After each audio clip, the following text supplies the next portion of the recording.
దేవుని దగ్గర పెట్టే ప్రసాదం అపవిత్రం చేసే విధంగా నాసి రకమైన ఇంగ్రీడియంట్సే కాకుండా ఎనిమల్ ఫ్యాట్ కూడా వాడారని ఏది ఘీకు బదులు నెయ్యిని ప్రత్యేకంగా ఎన్డీటీవీ ల్యాబ్ కు పంపిస్తే చాలా స్పష్టంగా పంది మాంసం ఉందని, అదే విధంగా బీఫ్ ఫ్యాట్ ఉందని, ఫిష్ ఆయిల్ ఉందని చాలా స్పష్టంగా రిపోర్ట్ లో వచ్చింది. అయోధ్య రామ మందిరం కోసం దానికి కూడా వీళ్ళు 1,00,000 లడ్లు ఇలా బీఫ్ తోటి, పిగ్ ఫ్యాట్ తోటి, ఫిష్ ఆయిల్ తోటి కలిపిన లడ్డు 1,00,000 లడ్లు, దానికి కూడా తిరుపతి లడ్లు, టీటీడీ లడ్లు, ఇలాంటి అపవిత్రం జరిగింది. సుప్రీంకోర్టు జోక్యంతో సిబిఐ సహకారంతో ఏర్పాటు చేసిన ప్రభుత్వ సిట్టే జంతు కొవ్వు కలిసిందని నిర్ధారించలేదు.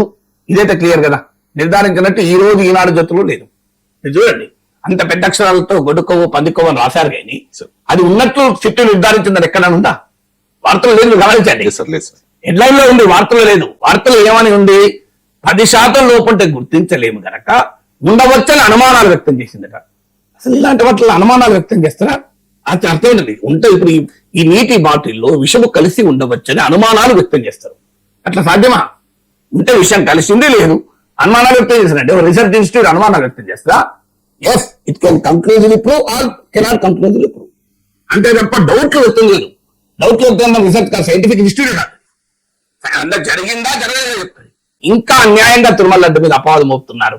తిరుమల లడ్డులో జంతు కొవ్వు కలవలేదని సైంటిఫిక్ రీసెర్చ్ ఇన్స్టిట్యూట్ చెప్పితే ఆ చెప్పిన ఇన్స్టిట్యూట్ కు తెలియలేదు, పంది కొవ్వు గొడ్డు కొవ్వు అని వీళ్ళు మాట్లాడుతున్నారు. అసలు మీరు ఎవరిపైన దాడి చేస్తున్నారు? మీ టార్గెట్ జగన్, నాకు తెలుసు. మీ టార్గెట్ వైఎస్ఆర్ కాంగ్రెస్.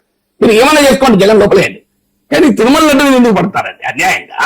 ఇది చూసిన తిరుమల లడ్డును పరమ పవిత్రమైన ప్రసాదంగా, కలియుగంలో అత్యున్నతమైనటువంటి జీవిత అవకాశంగా భావిస్తారే కోట్లాది హిందువులు.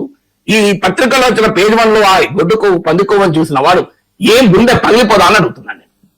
గుండె పగిలిపోదా? కళ్ళకి నీళ్ళు రావా? మేము ఇంత పవిత్రంగా భావించే లడ్డూలు మీరు ఎందుకు ఇంత అపవాదం మోపుతున్నారు? పోనీ మీరు ఇంకా 4 ఇన్స్టిట్యూట్లో పంపండి, అంతర్జాతీయ ఇన్స్టిట్యూట్ పంపండి. ప్రభుత్వం లేదు కదా, సిట్టు మీరేసిందే కదా, అధికారం మీ చేతిలో ఉంది కదా. అనుమానాల మీద ఎందుకు వార్తలు రాస్తారు? అనుమానాల మీద ఎందుకు వార్తలు రాయించుకుంటారు? ఎందుకు తిరుమల గడ్డపై ఇంత ద్వేషము? పోనీ మీరు 4 ఇన్స్టిట్యూట్లకు పంపండి, అప్పుడు ఎస్టాబ్లిష్ రాయండి, నాకు అభ్యంతరం లేదు. కానీ అనుమానాలు వ్యక్తం చేశాయి. 10% లోపు ఉంటే చేయలేము, మా దగ్గర ఆ పరికరాలు లేవు, ఇవన్నీ అంటే నువ్వు నిర్ధారించలేకపోతే ఉన్నట్టు లెక్క. నాకు అర్థం కాదు. ఇప్పుడు ఈ వాటర్ బాటిల్లో విషయం కలిసిందో లేదో చెప్పడానికి నా దగ్గర ఏ ఈక్విప్మెంట్ లేదు అంటే విషయం కలిసినట్టు అనుమానమా?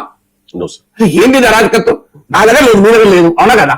నేను ఇందులో విషయం కలిసిందా లేదా చెప్పలేను, ఎందుకంటే మన దగ్గర ఏమీ ఈక్విప్మెంట్ లేదు. అంటే అర్థం దీంట్లో కలిసి ఉండొచ్చా? కలిసి ఉంటే మనిషి ఉంటాడా? నేను ఇప్పుడు తాగుతున్నా, పోతున్నా చూడండి, పోతున్నా పోదు కదా.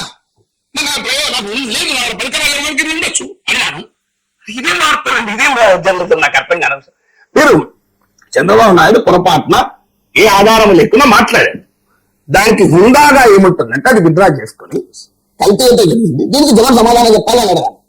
అది వదిలేసి విచిత్రం ఏంటంటే తిరుమల లడ్డులో గొడ్డు కొవ్వు, పంది కొవ్వు కలిసిందని ఎట్లా ఎస్టాబ్లిష్ చేయాలి? ఎందుకు ఆ క్రేజీ నాకు అర్థం కాదు. తిరుమల లడ్డును అపవిత్ర చేయడంపై క్రేజీ ఏంటి నాకు అర్థమే కాదు. కారణం ఏంటి? పొలిటికల్ గా తాము చేసిన మిస్టేక్ వల్ల ఇవాళ తిరుమల లడ్డును ప్రతిష్టను తాకట్టు